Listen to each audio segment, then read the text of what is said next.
ಎಷ್ಟೇ ಸವಾಲುಗಳಿರ್ಲಿ, ಎಷ್ಟೇ ತೊಂದರೆಗಳಿರ್ಲಿ, ಎಷ್ಟೇ ಒತ್ತಡಗಳಿರ್ಲಿ, ಎಷ್ಟೇ ಸಮಸ್ಯೆಗಳ ಮಧ್ಯದಲ್ಲಿಯೂ ಕೂಡ ಕೆಲವೊಂದು ಅದೃಷ್ಟ ಅನ್ನುವಂಥದ್ದು ಇರುತ್ತೆ. ಸಡನ್ ಆಗಿ ಏನೋ ಒಂಥರ ಟ್ವಿಸ್ಟ್ ಇರುತ್ತೆ. ಅಯ್ಯೋ ತುಂಬಾ ಒತ್ತಡದಲ್ಲಿದ್ದೀನಿ, ತುಂಬಾ ಸಂಕಷ್ಟದಲ್ಲಿದ್ದೀನಿ, ತುಂಬಾ ಇನ್ನೇನು ಇದ್ರ ಸಮಸ್ಯೆಯಲ್ಲಿ ನಾನು ಹೊರಗೆ ಬರೋದು ಕಷ್ಟ ಅನ್ನೋಷ್ಟೊತ್ತಲ್ಲೇ ಬಚಾವಾಗ್ಬಿಡ್ತೀನಿ.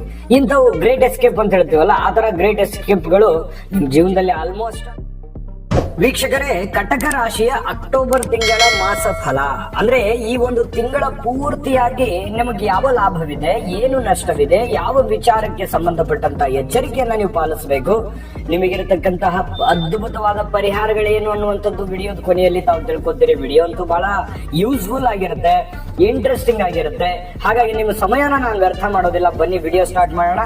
ಆದ್ರೆ ಒಂದು ರಿಕ್ವೆಸ್ಟ್, ನೀವು ಬಹಳ ದಿನಗಳಿಂದ ಚಾನಲ್ ನೋಡ್ತಾ ಇದ್ದು ಅಥವಾ ಹೊಸದಾಗಿ ನೋಡ್ತಾ ಇದ್ದು ಸಬ್ಸ್ಕ್ರೈಬ್ ಮಾಡ್ಕೊಂಡಿಲ್ಲ ಅಂದ್ರೆ ದಯವಿಟ್ಟು ಸಬ್ಸ್ಕ್ರೈಬ್ ಮಾಡ್ಕೊಳ್ಳಿ, ಬೆಲ್ ಐಕಾನ್ ಪ್ರೆಸ್ ಮಾಡ್ಕೊಳ್ಳಿ. ಬನ್ನಿ ಹಾಗಿದ್ರೆ ಕಟಕ ರಾಶಿಯವರ ಜನ್ಮ ನಕ್ಷತ್ರಗಳು ಪುನರ್ವಸು ನಕ್ಷತ್ರದ 4ನೇ ಚರಣ, ಪುಷ್ಯ ನಕ್ಷತ್ರದ 4 ಚರಣಗಳು, ಆಶ್ಲೇಷ ನಕ್ಷತ್ರದ 4 ಚರಣಗಳು ಸೇರಿರ್ತಕ್ಕಂತಹ ಕಟಕ ರಾಶಿ. ಕಟಕ ರಾಶಿಯವರಿಗೆ ಅದೃಷ್ಟ ಬಣ್ಣ ಬಿಳಿ ಮತ್ತು ಕೆಂಪು ಆಗಿರುವಂತದ್ದು. ಅದೃಷ್ಟ ದೇವತೆ ಮಹಾಶಿವ ಆಗಿರುವಂಥದ್ದು.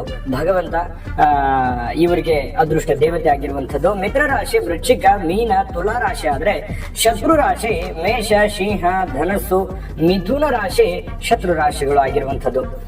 ಇನ್ನು ಈ ಕಟಕ ರಾಶಿಯವರ ತಕ್ಷಣ ಯಾವತ್ತಿಗೂ ಭಾವನೆಗಳಿಗೆ ಧಕ್ಕೆಯನ್ನ ಮಾಡಲಾರದಂತಹ ವ್ಯಕ್ತಿತ್ವ, ಒಳ್ಳೆ ಅಭ್ಯಾಸಗಳು ಇರುತ್ತೆ ಇವರಲ್ಲಿ. ಕೆಟ್ಟ ಅಭ್ಯಾಸಗಳು ಬಹಳ ಕಡಿಮೆ. ಏನಾದ್ರೂ ಕೆಟ್ಟ ಅಭ್ಯಾಸಗಳು ಇತ್ತು ಅಂತಂದ್ರೆ ಮನ ನೊಂದ್ಕೊಂಡ್ಬಿಡೋದು, ನಾನು ತಪ್ಪು ಮಾಡ್ಬಿಟ್ನಲ್ಲ, ಈ ತರ ಮಾಡಬಾರ್ದಾಗಿತ್ತಲ್ಲ, ಅಥವಾ ಇದನ್ನು ಸುಧಾರಿಸ್ಕೋಬೇಕಲ್ಲ, ಈ ರೀತಿಯಾಗಿ ಮನಸ್ಸನ್ನ ಪರಿವರ್ತನೆ ಮಾಡ್ಕೊಳ್ತಕ್ಕಂತಹ ವ್ಯಕ್ತಿಗಳು ಕಟಕ ರಾಶಿಯವರು ಅಂತ ಹೇಳ್ಬೋದು. ಇಂಥ ಕಟಕ ರಾಶಿಯವರಿಗೆ ಈ ಅಕ್ಟೋಬರ್ ತಿಂಗಳಲ್ಲಿ ಯಾವೆಲ್ಲ ದಿನ ಶುಭಕಾರಕ ಫಲಗಳು ಸಿಗ್ತಾ ಇದೆ ಅಂತ ನೋಡಿದ್ರೆ 3 ತಾರೀಕು, 5, 10, 21, 22 ಹಾಗೂ 31ನೇ ತಾರೀಕು ಬಹಳಷ್ಟು ಲಾಭದಾಯಕವಾದ ಉಪಯುಕ್ತವಾಗಿರತಕ್ಕಂತಹ ಫಲಗಳು ಸಿಗುವಂತಹ ದಿನಗಳಾಗಿದೆ. ಇನ್ನು ಈ ಅಕ್ಟೋಬರ್ ತಿಂಗಳಲ್ಲಿ ನೋಡಿ, ಕೆಲವೊಂದು ಎಷ್ಟೇ ಸವಾಲುಗಳಿರ್ಲಿ, ಎಷ್ಟೇ ತೊಂದರೆಗಳಿರ್ಲಿ, ಎಷ್ಟೇ ಒತ್ತಡಗಳಿರ್ಲಿ, ಎಷ್ಟೇ ಸಮಸ್ಯೆಗಳ ಮಧ್ಯದಲ್ಲಿಯೂ ಕೂಡ ಕೆಲವೊಂದು ಅದೃಷ್ಟ ಅನ್ನುವಂಥದ್ದು ಇರುತ್ತೆ. ಸಡನ್ ಆಗಿ ಏನೋ ಒಂಥರ ಟ್ವಿಸ್ಟ್ ಇರುತ್ತೆ. ಅಯ್ಯೋ ತುಂಬಾ ಒತ್ತಡದಲ್ಲಿದ್ದೀನಿ, ತುಂಬಾ ಸಂಕಷ್ಟದಲ್ಲಿದ್ದೀನಿ, ತುಂಬಾ ಇನ್ನೇನು ಇದ್ರ ಸಮಸ್ಯೆಯಲ್ಲಿ ನಾನು ಹೊರಗೆ ಬರೋದು ಕಷ್ಟ ಅನ್ನೋಷ್ಟೊತ್ತಲ್ಲೇ ಬಚಾವಾಗ್ಬಿಡ್ತೀನಿ. ಇಂಥವು ಗ್ರೇಟ್ ಎಸ್ಕೇಪ್ ಅಂತ ಹೇಳ್ತೀವಲ್ಲ, ಆ ತರ ಗ್ರೇಟ್ ಎಸ್ಕೇಪ್ಗಳು ನಿಮ್ ಜೀವನದಲ್ಲಿ ಆಲ್ಮೋಸ್ಟ್ ಆಲ್ ಬಹಳಷ್ಟು ನಡೆದೋಗಿದೆ. ಇನ್ನು ಕೆಲವೊಂದು ಲೆಕ್ಕಾಚಾರಗಳಿರುತ್ತೆ ಈ ತಿಂಗಳಲ್ಲಿ. ಖರ್ಚು ವೆಚ್ಚಿನ ಲೆಕ್ಕಾಚಾರ ಇರುತ್ತೆ, ಸೋಲು ಗೆಲುವಿನ ಲೆಕ್ಕಾಚಾರ ಇರುತ್ತೆ, ಕ್ಯಾಲ್ಕುಲೇಷನ್ ಅನ್ನುವಂಥದ್ದು ಇರುತ್ತೆ. ನೀವು ತುಂಬಾ ಈಸಿಯಾಗಿ ತಗೊಳಕ್ ಹೋಗಲ್ಲ. ಯಾವುದೇ ಇದ್ರೂ ಕೂಡ ಸೀರಿಯಸ್ ಆಗಿ ತಗೋತೀರಿ, ಅದನ್ನ ಅರ್ಥ ಮಾಡ್ಕೋತೀರಿ, ಹೊಂದಾಣಿಕೆ ಮಾಡ್ಕೋತೀರಿ. ನಷ್ಟ ಆಗುವಂತದ್ದನ್ನ ತಪ್ಪಿಸ್ಕೊಳ್ಳೋದಕ್ಕೆ ಕೆಲವೊಂದು ನಿಮ್ಮ ವೈಯಕ್ತಿಕ ತಂತ್ರಗಾರಿಕೆಯನ್ನ ಉಪಯೋಗ ಮಾಡಿಕೊಳ್ಳುವಂಥದ್ದು ತುಂಬಾ ನಿಮ್ಮ ಅನುಕೂಲಕ್ಕೆ ಬರುತ್ತೆ. ಈ ತಿಂಗಳು ರಾಜಕೀಯ ಪ್ರವೇಶಕ್ಕೆ ಅನುಕೂಲಕರವಾಗಿರತಕ್ಕಂತಹ ವಾತಾವರಣ ಇದೆ. ನೀವೇನಾದ್ರೂ ರಾಜಕೀಯ ಪ್ರವೇಶ ಮಾಡ್ಬೇಕು ಅಂತ ಅನ್ಕೊಂಡಿದ್ರೆ ಮಾಡ್ಬೋದು. ಈ ಸಂಘ ಸಂಸ್ಥೆಗಳು ನಡೆಸಬೇಕು, ರಾಜಕೀಯ ಪ್ರವೇಶ ಮಾಡ್ಬೇಕು, ಅದು ದೊಡ್ಡದಾಗಿರ್ಬೋದು ಅಥವಾ ಚಿಕ್ಕದಾಗಿರ್ಬೋದು, ಮಾಡ್ಬೇಕು ಅಂತಂದ್ರೆ ಮಾಡ್ಕೋಬಹುದು, ತೊಂದರೆ ಏನಿಲ್ಲ. ಆದ್ರೆ ಅದೃಷ್ಟವನ್ನ ನಂಬ್ಕೊಂಡು ಕೆಲಸ ಮಾಡಬೇಡಿ. ಯಾವುದೇ ಕೆಲಸ ಮಾಡಿ, ನೀವು ರಾಜಕೀಯ ಮಾಡಿ, ವ್ಯಾಪಾರ ಮಾಡಿ, ಉದ್ಯೋಗ ಮಾಡಿ, ಕೃಷಿಕರಾಗಿರಿ, ಬಿಸ್ನೆಸ್ ಮಾಡಿ, ಏನೇ ಒಂದು ಮಾಡ್ಕೊಳ್ಳಿ. ಬಟ್ ಆದ್ರೆ ನನ್ನ ಅದೃಷ್ಟ ಕೈ ಹಿಡಿದು ಬಿಡುತ್ತೆ ಅನ್ನುವಂತಹ ನಂಬಿಕೆಯಿಂದ ಇಟ್ಟುಕೊಂಡು ಮಾಡಬೇಡಿ. ನೀವು ಮಾನಸಿಕವಾಗಿ, ಮೆಂಟಲಿ, ಫಿಸಿಕಲಿ, ಫೈನಾನ್ಸ್ಲಿ ನೀವು ಯಾವ ರೀತಿ ಫಿಟ್ ಆಗಿದ್ದೀರಿ ಅನ್ನುವಂಥದ್ದನ್ನ ಗಮನದಲ್ಲಿಟ್ಕೊಂಡು ನೀವು ಅದನ್ನ ಯಾವ ರೀತಿ ನಿಭಾಯಿಸ್ಲಿಕ್ಕೆ ನೀವು ಫಿಟ್ ಆಗಿದ್ರಿ ಅಂತ ನೋಡ್ಕೊಂಡು ನೀವು ಆ ವಿಚಾರಕ್ಕೆ ಕೈ ಹಾಕಿದ್ರೆ ಒಳ್ಳೆ ಫಲ ಸಿಗುತ್ತೆ ಅನ್ನುವಂಥದ್ದು ನೀವು ಈ ವಿಡಿಯೋದಲ್ಲಿ ಕಲಿಬೇಕಾಗಿರುವಂತಹ ಮುಖ್ಯವಾದ ಅಂಶ. ಇನ್ನು ನಿಮ್ಮ ಪ್ರತಿಭೆಯನ್ನ ನಂಬಬೇಕಾಗುತ್ತೆ. ನಿಮ್ಮಲ್ಲಿ ಒಂದು ಕೌಶಲ್ಯ ಇದೆ, ಕ್ರಿಯೇಟಿವಿಟಿ ಇದೆ, ಒಳಗಡೆ ಒಂದು ವಿಶೇಷವಾಗಿರ್ತಕ್ಕಂತಹ ತಂತ್ರಗಾರಿಕೆಯ ವ್ಯಕ್ತಿತ್ವ ಇದೆ. ಅದನ್ನ ನೀವು ಉಪಯೋಗಿಸ್ಕೊಂಡ್ರಿ ಅಂತಂದ್ರೆ ಬಹಳ ಅನುಕೂಲತೆಗಳು ನಿಮಗೆ ಆಗುತ್ತೆ.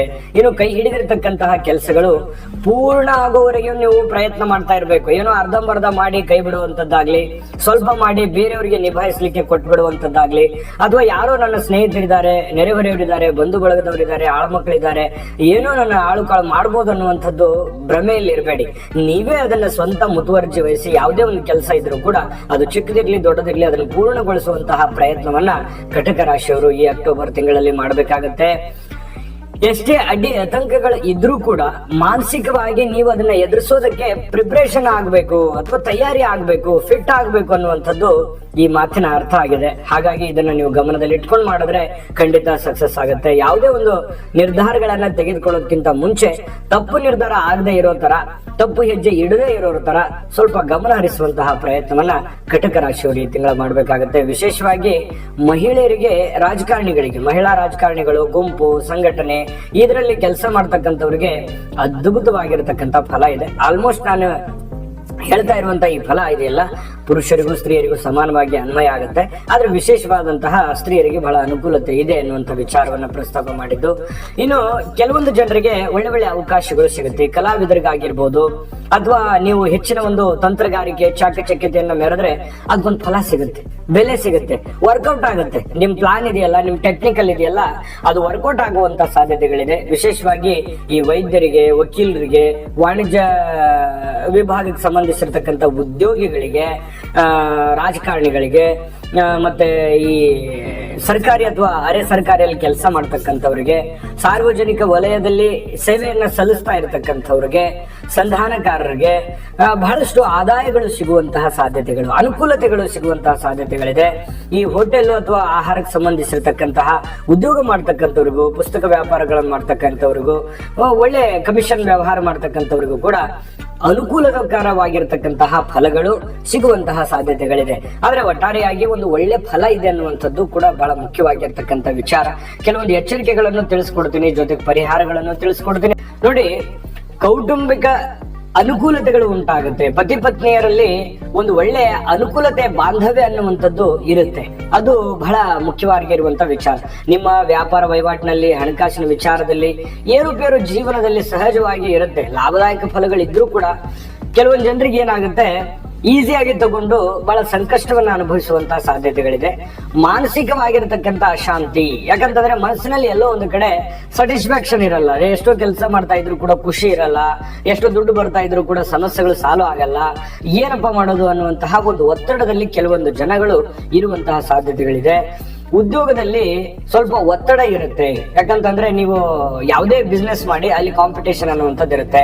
ವಿಶೇಷವಾಗಿ ಸರ್ಕಾರಿ, ಅರೆ ಸರ್ಕಾರಿಯಲ್ಲಿ ಕೆಲಸ ಮಾಡ್ತಕ್ಕಂಥವ್ರಿಗೂ ಕೂಡ ಕೆಳವರ್ಗ ವರ್ಗದ ಅಧಿಕಾರಿಗಳಿಂದ ಸ್ವಲ್ಪ ಕಿರುಕುಳಗಳು ಕಂಡು ಬರುವಂತಹ ಸಾಧ್ಯತೆಗಳು ಇದೆ. ಇದ್ರ ಬಗ್ಗೆನೂ ಕೂಡ ನೀವು ಗಮನದಲ್ಲಿ ಇಟ್ಕೋಬೇಕು. ಮಾತಿನ ಮೇಲೆ ನಿಯಂತ್ರಣ ಇಟ್ಕೋಬೇಕು. ನೀವೇನಾದ್ರೂ ಸಡನ್ ಆಗಿ ಮಾತಾಡಿದ್ರೆ ಸುಮ್ಮನೆ ಕಾಂಟ್ರವರ್ಸಿ ಕ್ರಿಯೇಟ್ ಆಗುವಂತಹ ಸಾಧ್ಯತೆಗಳು ಇದೆ. ಯಾಕಂದ್ರೆ ನೀವು ಒಳ್ಳೇದೇ ಹೇಳಿರ್ತೀರಿ, ಅದು ಕೆಟ್ಟದಾಗಿ ಪರಿವರ್ತನೆ ಆಗುವಂತಹ ಸಾಧ್ಯತೆಗಳಿದೆ. ಅನವಶ್ಯಕವಾಗಿ ಹಾಕಬೇಕು, ಸುಮ್ಮನೆ ಹೂ ಅಂತ ಹೇಳ್ಕೊಂಡು ಕೆಲವೊಂದು ವಿಚಾರದಲ್ಲಿ ಸ್ವಲ್ಪ ಅಡ್ಜಸ್ಟ್ ಮಾಡ್ಕೊಂಡ್ರೆ ಹೆಚ್ಚಿನ ಫಲಗಳು ನಿಮಗೆ ಸಿಗುವಂತಹ ಸಾಧ್ಯತೆಗಳಿದೆ. ವ್ಯಾಪಾರದಲ್ಲಿ ಚೆನ್ನಾಗಿದೆ, ಆದ್ರೆ ಮೋಸ ಆಗುವಂತಹ ಸಾಧ್ಯತೆಗಳಿದೆ. ಇದ್ರ ಬಗ್ಗೆ ನೀವು ಎಚ್ಚರಿಕೆಯನ್ನು ವಹಿಸಬೇಕು. ಯಾರೋ ನಮಗೆ ವಿಶ್ವಾಸಿಕರಿದ್ದಾರೆ, ಕೊಟ್ಬಿಟ್ರೆ ಕೊಡ್ತಾರೆ ಬಿಡು ಅಂತೇಳಿ ವಿಶ್ವಾಸ ಮಾಡಿ ಕೊಟ್ಬಿಡೋದು, ಆಮೇಲೆ ಅವ್ರು ಕೊಡದೇ ಇರೋದು, ಆಮೇಲೆ ಮನಸ್ತಾಪ ಆಗೋದು, ಈ ತರ ಸನ್ನಿವೇಶಗಳು ಕಂಡು ಬರ್ತವೆ. ಹಾಗಾಗಿ ಸ್ವಲ್ಪ ಎಚ್ಚರಿಕೆಯನ್ನು ವಹಿಸಿ. ಯಾರಿಗೆ ಉದ್ರಿ ಕೊಡುವಂತದ್ದಾಗ್ಲಿ ಅಥವಾ ಏನೋ ಮಿಸ್ ಆಗಿ ಹಂಗೆ ಕೊಟ್ಟು ಕಳಿಸ್ಬಿಡುವಂತದ್ದಾಗ್ಲಿ, ಈ ತರ ಇರ್ತವೆ. ಇದ್ರ ಬಗ್ಗೆ ನೀವು ಗಮನ ಹರಿಸಿ ಚಾಕಚಕ್ಯತೆಯಿಂದ ವ್ಯವಹಾರಗಳನ್ನ ಮಾಡ್ಕೊಳ್ಳಿ. ಇನ್ನು ಪ್ರಯಾಣದಲ್ಲಿ ಎಚ್ಚರವನ್ನು ವಹಿಸಬೇಕು. ಸಾಧ್ಯವಾದ್ರೆ ಪ್ರಯಾಣವನ್ನ ಮಾಡುವಂತದನ್ನ ಕಡಿಮೆ ಮಾಡಿ. ಅತಿ ಅವಶ್ಯಕತೆ ಇದೆ ಅಂತಂದ್ರೆ ಏನು ಮಾಡಕ್ಕಾಗಲ್ಲ, ಮಾಡಿ. ಪ್ರೇಮಿಗಳಿಗೆ ದಾಂಪತ್ಯ ಜೀವನಕ್ಕೆ ಒಳ್ಳೆಯ ಅನುಕೂಲತೆಗಳು ಕಂಡು ಬರುವಂತಹ ಸಾಧ್ಯತೆಗಳಿದೆ. ವಾದವನ್ನ ಕಡಿಮೆ ಮಾಡಿದ್ರೆ ಓಕೆನಾ, ಕುಟುಂಬದಲ್ಲಿ ಅಭಿವೃದ್ಧಿ ಆಗುತ್ತೆ. ವ್ಯಾಪಾರದಲ್ಲಿ ಮಂದಗತಿಯಲ್ಲಿ ಇದ್ರೂ ಕೂಡ ಯಶಸ್ಸನ್ನ ಪಡೆಯುವಂತಹ ಸಾಧ್ಯತೆಗಳು ಕಂಡು ಬರುತ್ತೆ. ಸ್ವಲ್ಪ ವಿದ್ಯಾರ್ಥಿಗಳು ಈ ಟೀನೇಜ್ ಅಲ್ಲಿ ಏನಾದ್ರು ಇದ್ರೆ, ಸ್ವಲ್ಪ ಈ ಪ್ರೇಮ ಪ್ರಕರಣಗಳಲ್ಲಿ ಸಮಸ್ಯೆ ಆದಿತ್ತು, ಸ್ವಲ್ಪ ಕಟಕ ರಾಶಿ ವಿದ್ಯಾರ್ಥಿಗಳಿದ್ರೆ, ತಂದೆ ತಾಯಿಗಳು ಈ ವಿಡಿಯೋ ನೋಡ್ತಾ ಇದ್ರೆ ಸ್ವಲ್ಪ ಅವ್ರ ಕಡೆ ಗಮನ ಕೊಡುವಂತದ್ದು, ಅವ್ರ ಕೈಯಲ್ಲಿ ಮೊಬೈಲ್ ಸ್ವಲ್ಪ ಅವಾಯ್ಡ್ ಮಾಡುವಂತಹ ಪ್ರಯತ್ನವನ್ನ ಮಾಡ್ಕೊಳ್ಳಿ. ಖಂಡಿತ ಒಳ್ಳೆ ವಿಚಾರ ಆಗುತ್ತೆ.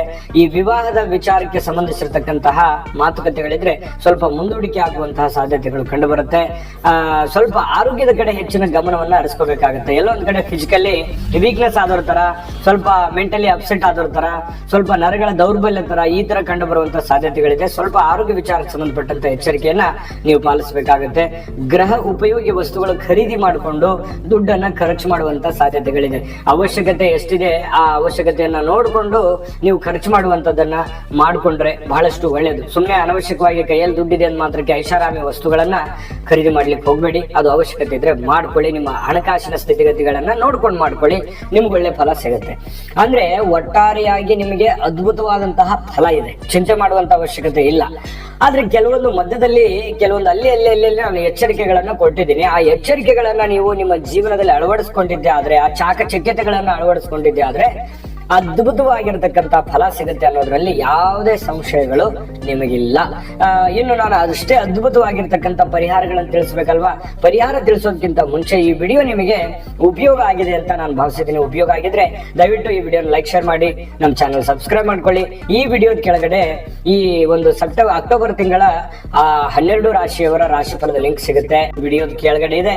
ಅಲ್ಲೂ ಹೋಗಿ ನಿಮಗೆ ಬೇಕಾಗಿರುವಂತಹ ರಾಶಿಯ ಫಲಗಳನ್ನ ನೋಡ್ಕೊಳ್ಳಿ ಅಂತ ಹೇಳ್ತಾ, ಜೊತೆಗೆ ಪರಿಹಾರಗಳನ್ನ ತಿಳಿಸ್ತಕ್ಕಂಥದ್ದು ಬಹಳ ಮುಖ್ಯವಾಗಿ. ಬನ್ನಿ ಹಾಗಿದ್ರೆ ಈ ಅಕ್ಟೋಬರ್ ತಿಂಗಳಲ್ಲಿ ಪರಿಹಾರ ಏನ್ ಮಾಡ್ಕೋಬೇಕು ಅಂತಂದ್ರೆ, ನೋಡಿ, ಪಡಿಲಕ್ಷ್ಮಿ ಪೂಜೆಯನ್ನ ಮಾಡ್ತಕ್ಕಂಥದ್ದು, ಶ್ರೀ ಲಕ್ಷ್ಮಿ ಅಷ್ಟಕವನ್ನ ಪಠಣ ಮಾಡ್ತಕ್ಕಂಥದ್ದು, ಅನ್ನಪೂರ್ಣೇಶ್ವರಿ ದೇಗುಲಕ್ಕೆ ಅಕ್ಕಿ ಅಥವಾ ಬೇಳೆ, ಬೆಲ್ಲ ಈ ರೀತಿ ಆಹಾರಕ್ಕೆ ಸಂಬಂಧಿಸಿರ್ತಕ್ಕಂಥ ಸಾಮಗ್ರಿಗಳನ್ನ ದಾನವನ್ನಾಗಿ ನೀಡತಕ್ಕಂಥದ್ದು ನಿಮಗೆ ಅನುಕೂಲ ಆಯ್ತು ಅಂತಂದ್ರೆ ಮಾಡ್ಕೊಳ್ಳಿ, ಖಂಡಿತ ಒಳ್ಳೇದಾಗುತ್ತೆ. ವಾಸ್ತು ವಿಚಾರಕ್ಕೆ ಸಂಬಂಧಪಟ್ಟಂತ ಮಾಹಿತಿ ನೋಡೋದಾದ್ರೆ, ಮನೆಯಲ್ಲಿ ಹರಿದಿರುವಂತಹ ಭಾವಚಿತ್ರವನ್ನ ಹಾಕ್ಲಿಕ್ಕೆ ಹೋಗ್ಬಾರ್ದು. ಯಾವುದೇ ಒಂದು ದೇವರದಾಗಿರ್ಬೋದು ಅಥವಾ ಒಳ್ಳೆ ಯಾವುದೇ ಒಂದು ನೀವು ಡಿಸೈನ್ ಇರುವಂತ ಭಾವಚಿತ್ರ ಏನೇ ಇರ್ಬೋದು, ಮನೆಯಲ್ಲಿರುವಂತ ಒಂದು ಚಿತ್ರಪಟ ಇದೆಯಾ ಅದು ಹರಿದಿತ್ತು ಅಂತಂದ್ರೆ ಅದನ್ನ ಯೂಸ್ ಮಾಡ್ಕೊಳಕ್ ಹೋಗ್ಬೇಡಿ, ಮನೆಯಲ್ಲಿ ಇಡ್ಲಿಕ್ಕೆ ಹೋಗ್ಬೇಡಿ. ಅದು ವಾಸ್ತು ಪ್ರಕಾರಕ್ಕೆ ಅಷ್ಟೊಂದು ಸೂಕ್ತವಾಗಿರ್ತಕ್ಕಂಥ ಫಲಗಳು ಸಿಗಲ್ಲ. ಜೊತೆಗೆ ನಿಮಗೆ ಇನ್ನೂ ಈಸಿಯಾಗಿರುವಂತ ಪರಿಹಾರ ಹೇಳ್ಬೇಕು ಅಂತಂದ್ರೆ, ಮಹಾಮೃತ್ಯುಂಜಯ ಮಂತ್ರವನ್ನ ಪಠಣ ಮಾಡ್ಕೊಳ್ಳಿ, ರುದ್ರದೇವರ ಪೂಜೆಯನ್ನ ಮಾಡ್ಕೊಳ್ಳಿ, ಒಳ್ಳೆ ಫಲ ಸಿಗುತ್ತೆ. ಇವು ಎಲ್ಲವೂ ನಿಮಗೆ ಮಾಡ್ಲಿಕ್ಕೆ ಆಗದೆ ಇದ್ರು ಕೂಡ ಅದರಲ್ಲಿ ಒಂದು 2-3 ಶ್ರದ್ಧೆ ಭಕ್ತಿಯಿಂದ ಮಾಡಿ. ಶ್ರದ್ಧೆ ಭಕ್ತಿಯಿಂದ ಮಾಡೋದು ಬಹಳ ಮುಖ್ಯ. ಸುಮ್ಮನೆ ಕಾಟಾಚಾರಕ್ಕೆ ಮಾಡಿದ್ರೆ ಪ್ರಯೋಜನ ಇಲ್ಲ. ಮಾಡ್ಕೊಳ್ಳಿ. ದೈವ ಕೃಪೆಗೆ ಪಾತ್ರವಾಗಿ ಭಗವಂತನ ಕೃಪೆ ನಿಮಗಾಗ್ಲಿ. ಸರ್ವೇ ಜನಃ ಸುಖಿನೋ ಭವಂತು.